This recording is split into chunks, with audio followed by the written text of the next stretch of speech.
Di tengah ramainya kehidupan, ada ruang hijau yang membawa tenang. Sekarang kita lagi di Kebun Raya Bogor. Hari ini kita melangkah masuk ke tempat di mana setiap hembusan angin seolah bercerita.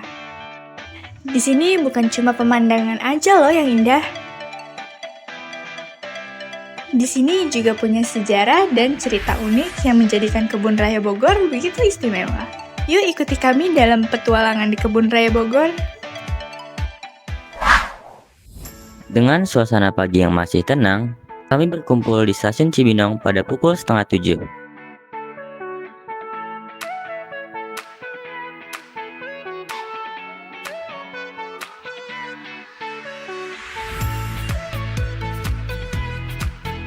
Setelah semua berkumpul, tepat pukul 7, kita mulai perjalanan menuju stasiun Citayam.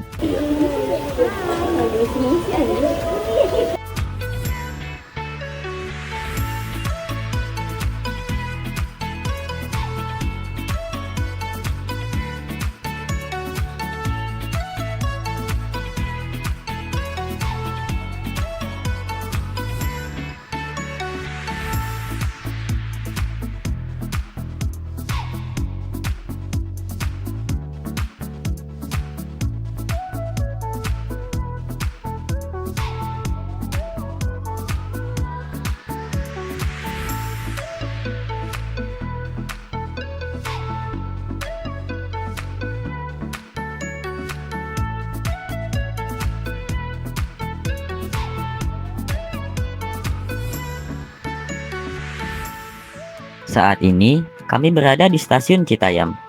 Kami akan transit terlebih dahulu, dan perjalanan akan dilanjutkan kembali menuju stasiun Bogor.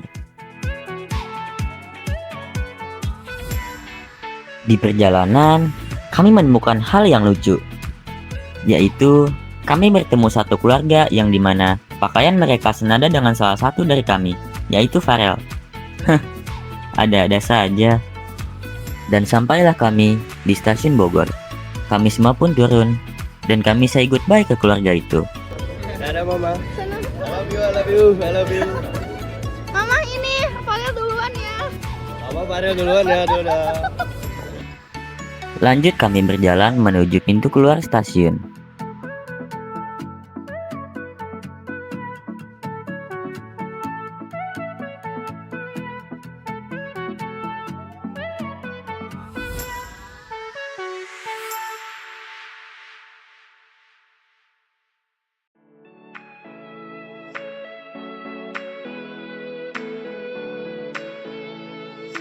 Di luar, kami sempat berkumpul sebentar untuk melihat rute perjalanan menuju Kebun Raya Bogor, supaya nggak salah jalan. Lalu, kami melanjutkan perjalanan dengan berjalan kaki, sekitar 25 menitan lah.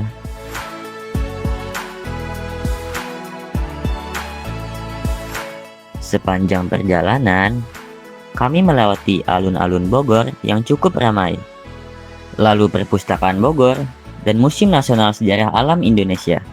Banyak banget spot menarik yang bikin perjalanan kerasa cepat.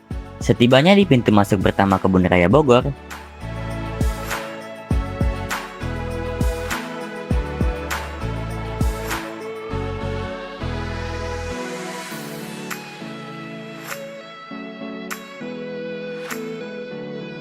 kami harus melalui pengecekan barang bawaan. Cukup ketat, tapi prosesnya cepat dan tertib loh.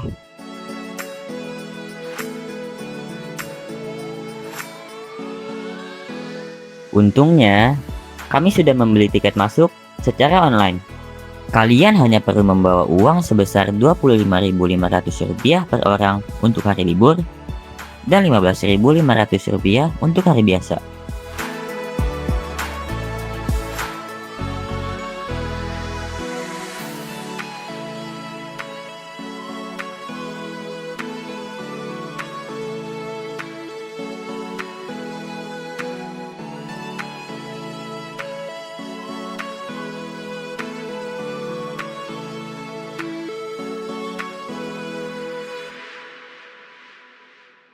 Sebelum mulai menjelajahi kebun raya Bogor, kami semua terlebih dahulu mendatangi peta besar yang ada di area masuk. Hai guys, aku Nazwa. Aku Bian. Aku Nabila. Aku Lana. Aku Reja. Aku Marel. Aku Jaki. Aku Familia. Aku Zikri. Sekarang kita lagi di Kebun Raya Bogor. Dah. Di sana kami lihat rute-rute yang bisa dilewati dan memutuskan jalur mana yang mau kami kunjungi dulu. Perjalanan dimulai dari pintu masuk pertama, lalu kami berjalan menuju Monumen Lady Raffles. Ini adalah monumen yang dibangun untuk mengenang mendiang istri Sir Thomas Stamford Raffles.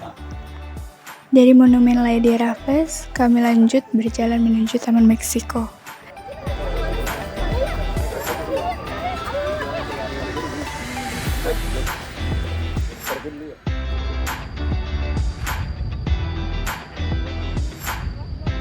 Begitu sampai, suasananya langsung berubah total.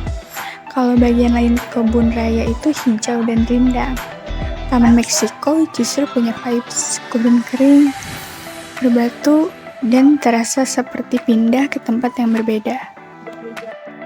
Taman ini memang dibuat untuk menampilkan suasana daerah kering. Area ini sengaja diatur menyerupai lingkungan asli tanam-tanaman gurun, seperti padang tandus di Amerika Selatan dan Amerika Utara.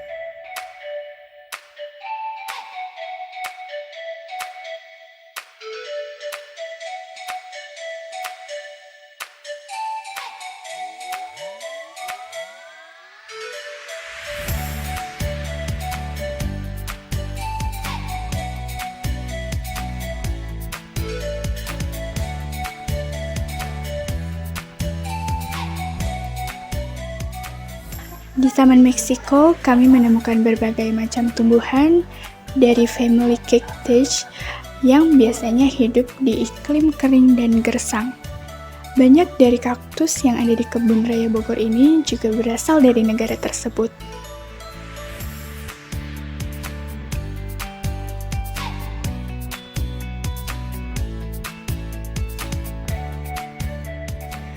Beberapa tumbuhan unik seperti koral kaktus, kaktus pir berduri, dan jenis-jenis kaktus lainnya yang langsung menarik perhatian kami. Bentuknya unik, estetik, dan bikin kami semakin penasaran untuk mempelajarinya lebih dalam lagi.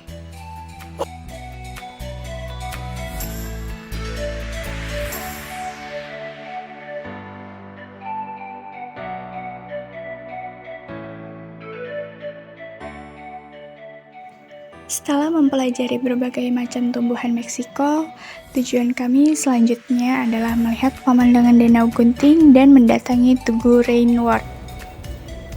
Mundur.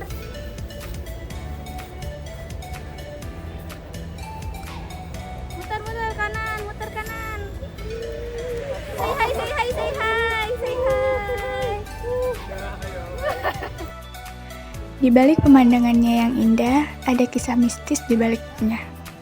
Konon, noni Belanda kerap kali memunculkan dirinya di danau ini. Setelah melihat pemandangan danau yang indah, kami mendatangi Tugu Rainward.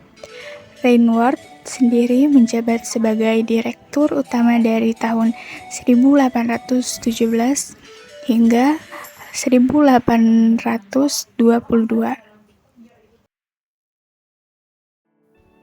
Masih di pesisir danau, kami menemukan pohon tertua di Kebun Raya Bogor, yaitu pohon leci. Ditanam pada tahun 1823 di bawah pimpinan C.L. Bloom. Kini, pohon tersebut sudah berusia 200 tahun. Dan sayangnya, pada tahun 2017, pohon ini roboh karena termakan usia. Saat kami menjelajahi kebun raya Bogor, kami menemukan hal unik, yaitu ada beberapa tanaman yang ternyata termasuk beracun. Salah satunya saga rambat. Meskipun daunnya seringkali dipakai sebagai obat tradisional, justru bijinya sangat beracun dan gak boleh tuh disentuh sembarangan. Kami juga melihat tanaman lain loh, seperti lidah mertua. Lidah mertua ini bukan omongan mertua ya, tapi dia adalah jenis tanaman yang ternyata bisa beracun kalau sampai tertelan.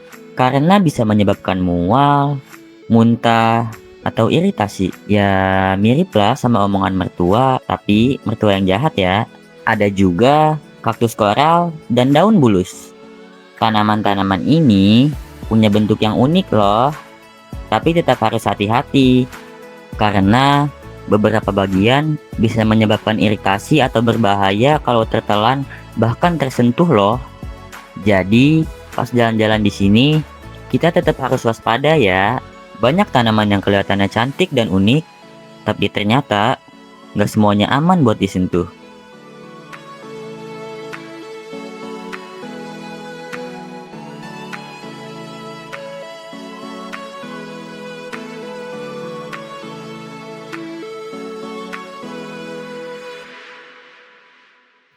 Selanjutnya, kami mendatangi makam Belanda. Hai guys, jadi kita lagi ada di makam Belanda.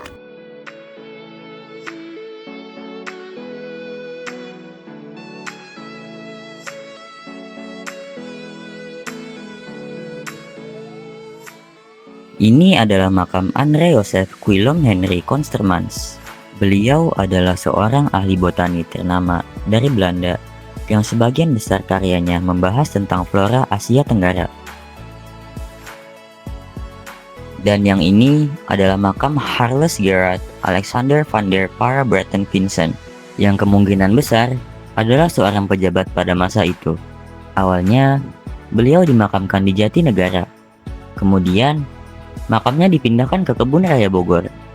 Dan yang ini adalah makam dari dua ahli botani muda, Heinrich Kuhl dan J.C. van Hassel.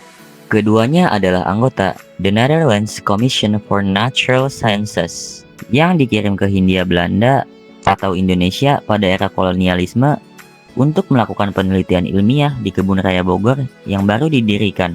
Makam dengan bentuk tugu dan bintang di tengahnya adalah makam tertua, makam dari Cornelis Potmans.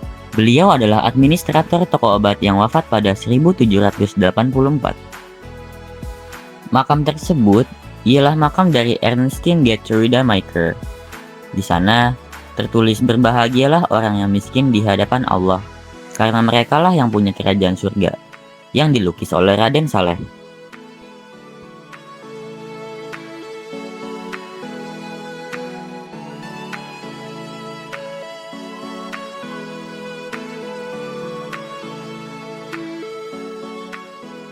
Lanjut kita berkeliling dan melihat Wisma Tamu Nusa Indah.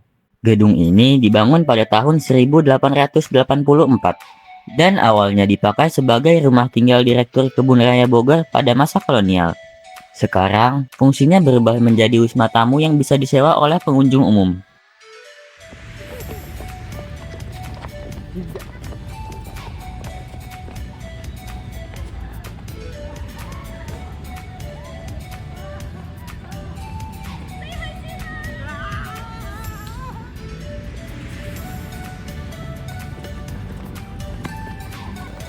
Hai guys, jadi gue tinggal sama mereka karena masuk museum itu bayar lagi 25.000, sedangkan kita kan ramean, jadi kayak gak mungkin banget kan. Terus aku bikin dulu deh vlognya, bye. Lanjut, di sini kita masuk ke Museum Zoologi. Untuk harga tiketnya di hari biasa sekitar 15.000 per orang, sedangkan di hari libur 25.000 per orang.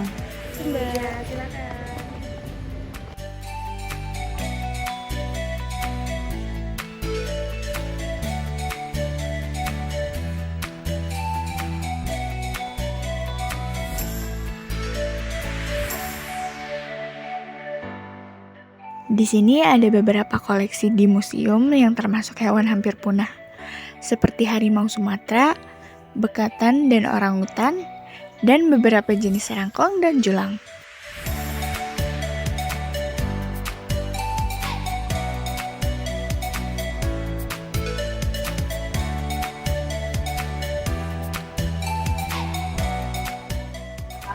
Di sini banyak koleksi burung dari berbagai habitat. Salah satunya ada burung manyar. Burung manyar jago dalam membuat sarang anyaman super rapih.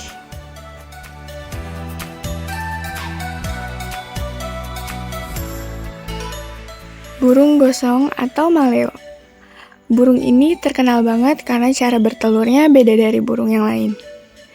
Telurnya ditanam di dalam pasir atau tanah hangat, bukan dierami dengan tubuhnya. Jadi yang menghangatkan telur itu panas matahari atau panas bumi. Selanjutnya ada burung kasuari. Walaupun gak bisa terbang, kaki mereka kuat banget dan bisa lari kencang. Bentuk bulunya unik kayak rambut. Di sini juga ada rangkong dan julang. Mereka punya paruh besar dan tanduk khas.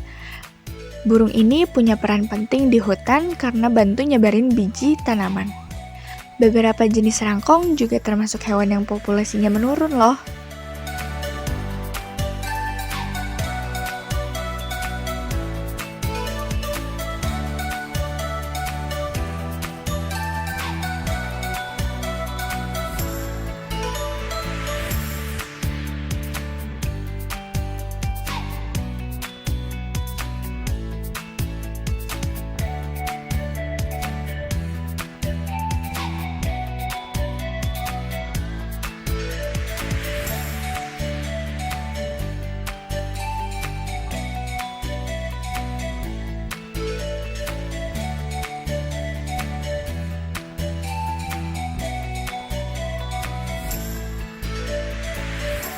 Di ruangan ini kita bisa lihat berbagai jenis ular, reptil, dan amfibi.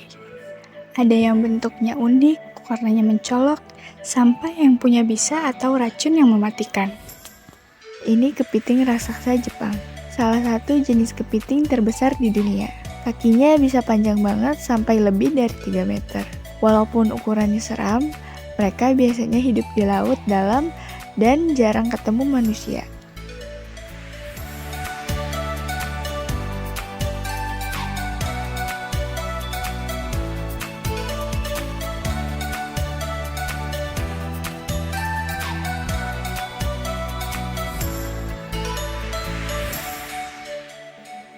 Selanjutnya, masuk ke koleksi ikan dan kerang. Di sini banyak spesies ikan, salah satunya ada ikan jandilus atau ikan marlin.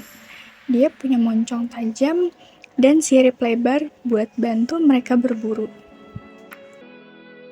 Selanjutnya, ada ikan todak, salah satu ikan tercepat di dunia yang bisa ngebut sampai 97 km per jam.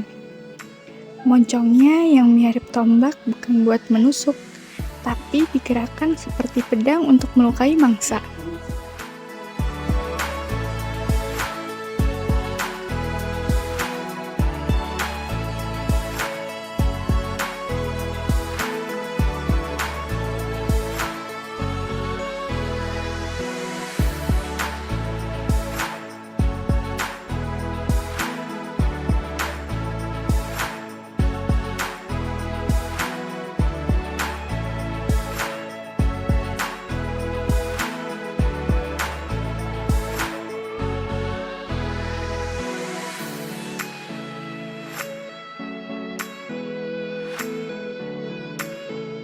Di sini banyak spesies kura-kura dan penyu.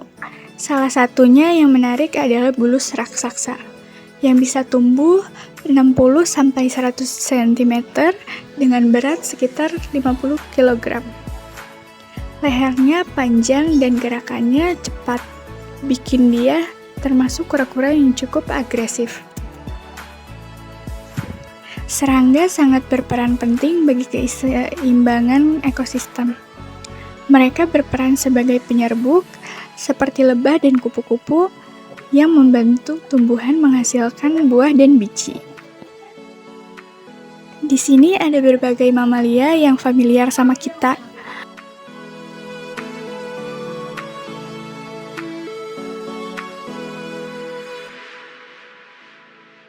Ini bekatan dan orangutan. Mereka dikenal sebagai primata pintar yang hidup di hutan Kalimantan dan Sumatera. Sayangnya, mereka termasuk hewan yang terancam punah karena banyak hutan yang hilang. Di sini juga ada koleksi tentang badak Jawa, salah satu hewan langka yang hampir punah.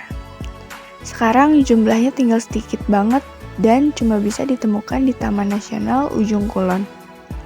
Di museum ini kita bisa lihat replika dan penjelasannya biar lebih kenal sama satwa langka Indonesia. Selanjutnya ada harimau. Harimau ini adalah predator kuat dan khas Asia.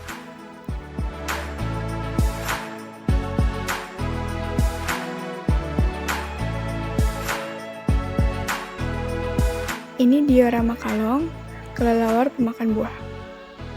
Mereka tidur terbalik dan punya sayap lebar. Walau kelihatannya seram, mereka penting banget karena bantu menyebarkan biji tanaman. Ruang ini berisi hewan-hewan kecil seperti tikus dan kerabatnya, yang meskipun sering dianggap hama, sebenarnya ada beberapa yang punya peran penting di alam sebagai penyebar biji dan sumber makanan bagi predator.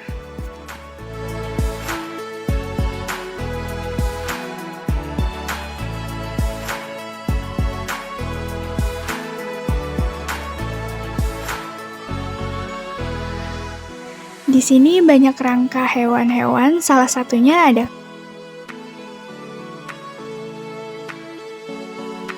rangka tapir. Dari sini kelihatan bentuk moncongnya yang panjang dan tubuhnya yang besar. Tapir itu hewan pemalu dan aktif malam. Jadi keren banget bisa lihat susunan tulangnya lengkap seperti ini. Ini kerangka badak Sumatera. Dari sini kelihatan tubuhnya besar dan kuat. Badak ini sekarang sangat langka. Jadi kerangka seperti ini bantu kita lihat bentuk aslinya dengan jelas. Harimau Sumatera sendiri populasinya sekarang makin sedikit karena habitatnya makin sempit loh. Tak lama setelah kami selesai dari museum zoologi, hujan tiba-tiba turun cukup deras. Kami semua langsung berteduh di sebuah musola yang letaknya tidak jauh dari museum.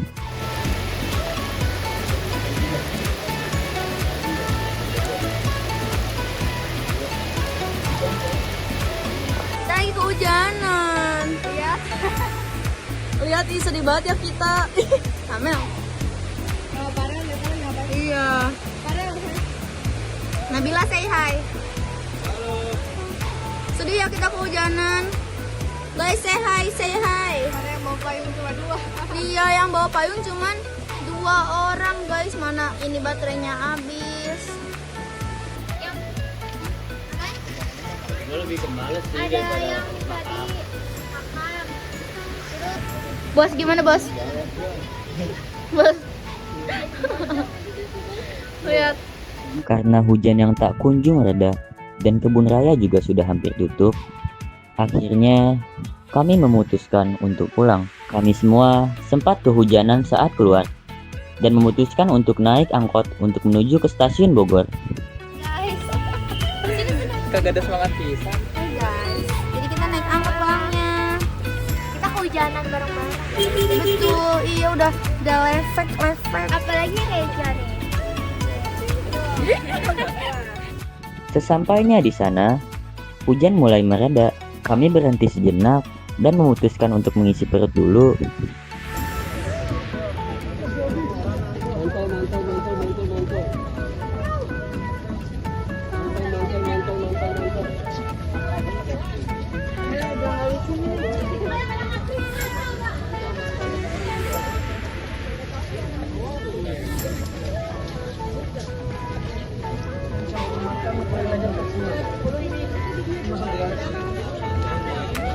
Mochi, kondrok. Oh udah, jalan aja.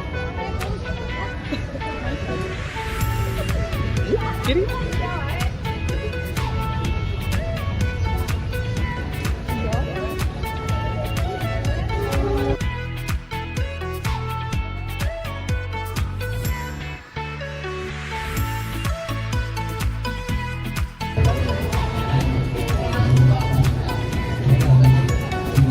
Jalan, jalan, jalan.